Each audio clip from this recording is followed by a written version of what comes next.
En 1996, una de las empresas más famosas del mundo del entretenimiento estaba al borde del colapso. Las deudas crecían. Las ventas caían. Y por primera vez en décadas, Marvel ya no luchaba contra villanos de ficción. Luchaba por mantenerse con vida. Lo más increíble es que, para sobrevivir, tomó una decisión que cambiaría la historia del cine para siempre. Empezó a vender a sus propios héroes. Spider-Man. Los X-Men. Los Cuatro Fantásticos. Daredevil. Hulk. Personajes que hoy valen miles de millones de dólares. En ese momento parecían simplemente activos que podían convertirse en dinero rápido. Años después, Marvel descubriría que había entregado las joyas de la corona. Pero para entender por qué ocurrió, hay que volver algunos años atrás. Durante los años 80, Marvel vivía uno de los mejores momentos de su historia. Los cómics vendían millones de ejemplares. Cada nuevo personaje parecía convertirse en un éxito. Las tiendas especializadas crecían. Los coleccionistas compraban varias copias del mismo número pensando que algún día serían una fortuna. Todo parecía imparable. Pero esa euforia escondía una enorme burbuja. Muchísimas personas ya no compraban cómics para leerlos. Los compraban como inversión. Esperaban venderlos más caros en el futuro. Y cuando esa burbuja explotó, el mercado se derrumbó. Las ventas cayeron de forma brutal. Miles de tiendas cerraron. Marvel comenzó a perder millones de dólares. Cada trimestre era peor que el anterior. La empresa necesitaba efectivo desesperadamente. En 1996 ocurrió lo impensado. Marvel se declaró en bancarrota.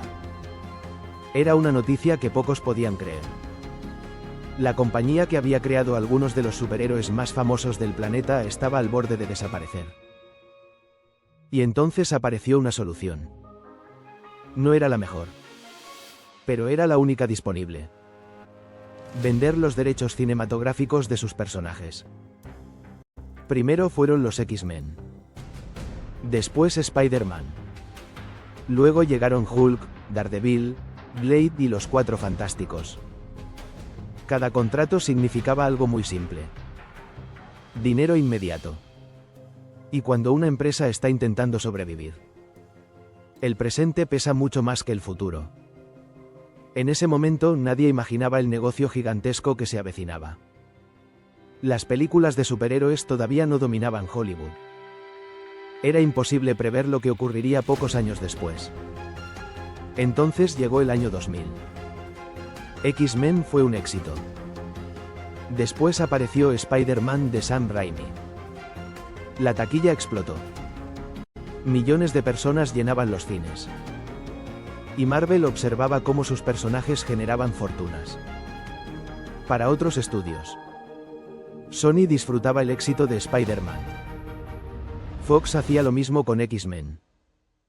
Marvel había salvado la empresa, pero había perdido el control de sus héroes más importantes. Parecía una derrota definitiva. Sin embargo, fue precisamente en ese momento cuando alguien dentro de Marvel empezó a hacerse una pregunta distinta. ¿Y si dejábamos de vender personajes? ¿Y empezábamos a construir nuestro propio estudio? La idea parecía una locura. Marvel seguía siendo una empresa mucho más pequeña que los gigantes de Hollywood. No tenía experiencia produciendo películas por su cuenta. Y los personajes más populares ya estaban comprometidos con otros estudios. Solo quedaban héroes que muchos consideraban secundarios. Iron Man, Thor, Capitán América. En aquel momento ninguno parecía una apuesta segura. Conseguir financiación tampoco fue sencillo. Marvel incluso utilizó parte de su catálogo de personajes como garantía para obtener el dinero necesario para producir sus propias películas. Era una apuesta enorme. Si fracasaban, la empresa podía volver a quedar al borde del abismo. Pero decidieron intentarlo. En 2008 llegó Iron Man, Muchos pensaban que sería simplemente otra película de superhéroes. Nadie imaginaba que sería el comienzo del universo cinematográfico de Marvel. Película tras película, Marvel demostró que no necesitaba depender de otros estudios para triunfar. Construyó un universo conectado. Cada historia alimentaba la siguiente. Los espectadores ya no iban al cine por un solo héroe. Iban para descubrir cómo todas las piezas encajaban. Aquella estrategia transformó completamente la industria. Con el tiempo, Marvel recuperó algunos derechos de ciertos personajes, mientras otros siguieron en manos de distintos estudios durante años. Lo que parecía una empresa condenada al fracaso terminó convirtiéndose en uno de los mayores éxitos de la historia del entretenimiento. Lo más interesante de esta historia no es que Marvel vendiera a sus héroes. Es por qué lo hizo. Cuando una empresa lucha por sobrevivir, las decisiones dejan de tomarse pensando en 10 años. Se toman pensando en el próximo mes.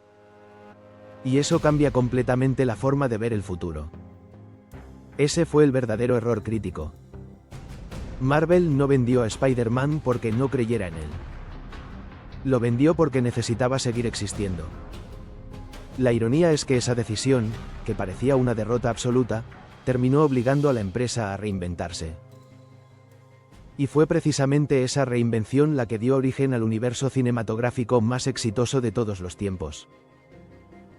Porque, a veces, las decisiones más desesperadas no destruyen una empresa. La obligan a convertirse en algo mucho más grande.